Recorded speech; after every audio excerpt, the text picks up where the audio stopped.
Magnus Carlsen keluar sebagai juara Champion Caster Chess Abels Masters 2025. Magnus Carlsen menggagalkan upaya balas dendam yang akan dilakukan oleh Hikaru Nakamura. Permainan dimulai dengan E4, E5, kuda F3, kuda C6, gajah C4, pembukaan Italia. Kuda menyerang pion, tetapi D3 menjaga pion. Setelah itu H6, Hikaru memainkan langkah profilaksis mencegah gajah untuk memberikan pining pada menteri. Di posisi ini, Magnus langsung rokade mengamankan raja, kemudian gajah C5. C3, D6 mempersiapkan gajah untuk keluar. Magnus mengimbangkan kuda B ke petak D2, tidak khawatir pada pining gajah. Di posisi ini, Nakamura memutuskan untuk rokade mengamankan rajanya. Setelah itu, Magnus memainkan langkah profilaksis H3. Lalu, gajah mundur B6, benteng E1, A5, dan A4. Pertempuran akan terjadi di sayap menteri. Hikaru Nakamura lalu mengadu gajah, tetapi B3, benteng E8, dan gajah mempining kuda. Nakamura memundurkan gajah ke petak D7. Setelah itu, kuda mengancam gajah C5, dan gajah D2. Persiapan mendorong pion B. Nakamura kemudian menarik mundur gajah ke petak A7, dan Magnus Carlsen menukar gajah dengan kuda. Selanjutnya, gajah makan gajah. Kuda makan pion, mengancam gajah, dibalas dengan gajah makan pion. Sebuah tempo skak yang sangat penting. Raja makan gajah dan benteng makan kuda. Sampai di posisi ini, material masih seimbang, namun Magnus unggul jumlah pion pada sayap menteri. Dari posisi ini, Magnus menilai bahwa sekarang dia akan menciptakan pion bebas pada sayap menteri. B4 didorong, benteng mundur, lalu B5, gajah mundur. Setelah itu C4. Magnus mencari keunggulan ruang.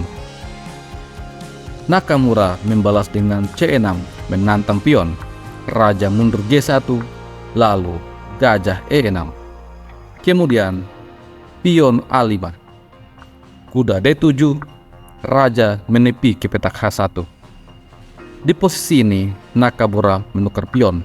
Setelah itu pion makan pion. Terlihat dua pion melawan satu pion pada sayap menteri.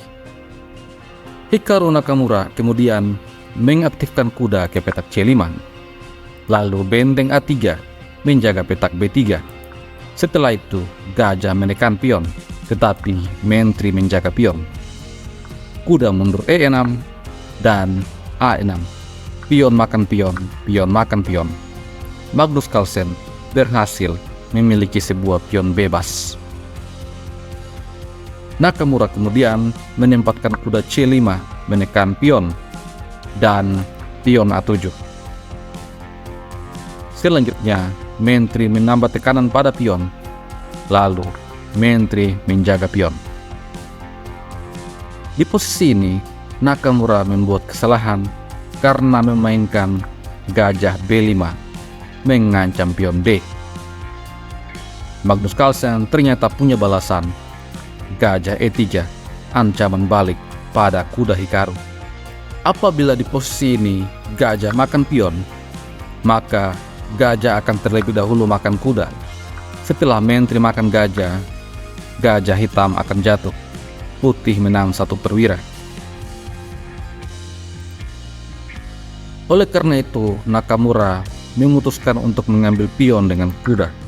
Dan benteng B1 menyerang gajah. Nakamura lagi-lagi membuat kesalahan karena menempatkan gajah di petak C4.